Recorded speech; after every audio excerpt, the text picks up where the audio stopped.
Hey YouTube, this is on Prep One. Welcome to Boots on the Ground. This is going to be a short Boots on the Ground that really deals with just the military aspect of what's going on in the world. There's a lot of crazy things happening. But first, JRH is having a Black Friday sale, and he's got a special on his PVS 14s. I'll put the link to that. I can't stress enough. Night vision is a game changer. If you've never looked through top of the line night vision, when you do for the first time, you will be amazed. It's the ability to see in the dark. And this is just not, so you can use your rifle, use your weapon to protect yourself in a SHTF event. It's also, you can do a million other things with it. You can walk your property and just check out the wildlife because they don't even know you're there. So, a lot of other uses for night vision other than just in the self defense. It is just plain and simple fun. So, I got a lot of bad news for you. I don't want it to be dreadful, but at the end, I'm going to give you some positive news at the very end because I do not want to end today on a negative tone. And what I'm going to cover is negative. It deals with the world. It deals with the threat of war. And the threat of war is real. You can put your head in the sand, and a lot of people out there do. If you're watching my channel, you're probably not putting your head in the sand. But there's a lot of people that do not think that your world could turn upside down in a second, and it can in one split second. So stay tuned to the end, and I'll give you some good news. I want to talk about what's happening with Hamas in Gaza. There's no winners. The poor civilians are stuck there. They can't flee. Hamas is definitely using civilians as shields, and really they have no else place to go. The place is so small. But pray for peace. Pray for the civilians that are suffering. If you've been looking and seeing what's happening, they have a lot of problems. From diseases is starting to lice, to scabies, to all kinds of infections, to the lack of medical care. So learn from those poor people and make sure that if we have a grid down event, that you can at least take care of some basic things for yourself. Hezbollah launched an attack into northern Israel. They fired over 40 missiles. They used kamikaze drones and ballistic missiles, and they totally destroyed one IDF base that's in northern Israel. Now, when you think of a base, it's not like Fort Campbell or whatever these big bases are in the United States. It's definitely smaller, but they completely annihilated it. So this is definitely increase in the tempo for Hezbollah. I find it funny because Iran has threatened Israel for years and years and years, saying they're going to destroy them. And right now, they're sort of sitting this out. I don't know if they're sitting this out because they're moving forces around and getting ready for it, or they want a surprise. But luckily, Iran has not gotten involved. And so the war hopefully will stay small. It will not turn into a regional war. If Turkey gets involved, you are looking at World War III, maybe not nuclear, but the potential is there. So I hope you're prepping and preparing. Also, Pakistan, their main religious political party, held a rally, calling for the death of Israel. So the war rhetoric is heating up everywhere in the world. I also want to talk about probably the most severe thing that's happening is Russia and their intercontinental missile called the Satan. This has entered use for their strategic missile force, and they're ready to go. This is an unbelievable weapon system. The missile can exceed 200 tons, multiple warheads. The range is anywhere in the world. It is equipped with a huge payload. I think it's a 10-ton payload it can carry. So it's a devastating. They say they can launch this and literally destroy huge sections of the country. They were saying they could destroy most of Texas. They could destroy France. They could wipe out London off the face of the map. This is a huge improvement on what they had.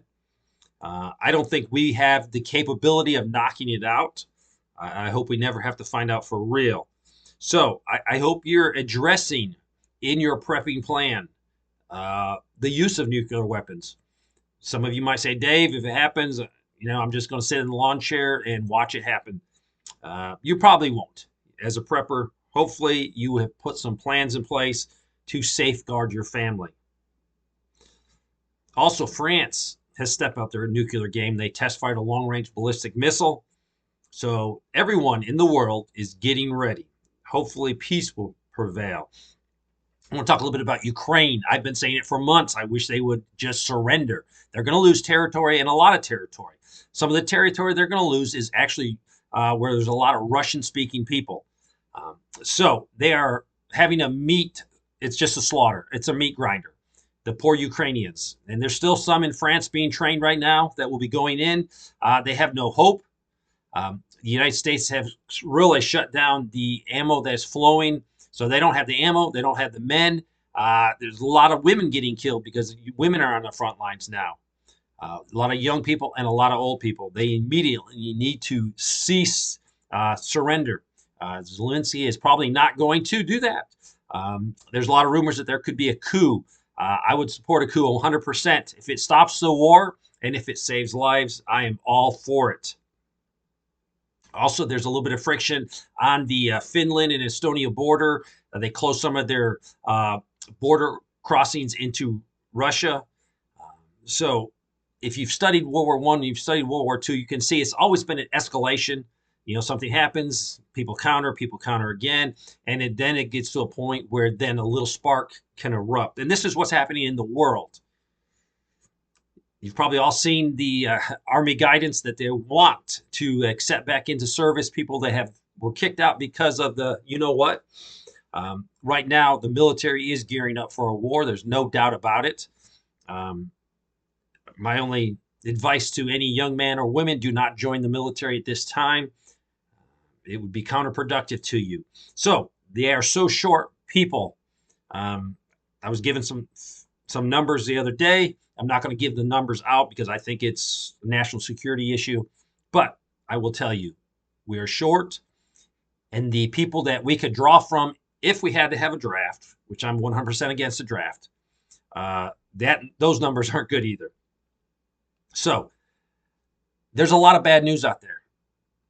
This is a time coming up for Thanksgiving and then goes into Christmas. This is supposed to be a joyful time for us. It could be a joyful time for us. But we've had leaders for decades. Some of them have been into office for decades that have promoted this war agenda, that has promoted sending all of our businesses overseas, that have promoted bankrupting this country. Our country is bankrupt. Our debt is exploding. It's getting to the point where it will collapse us.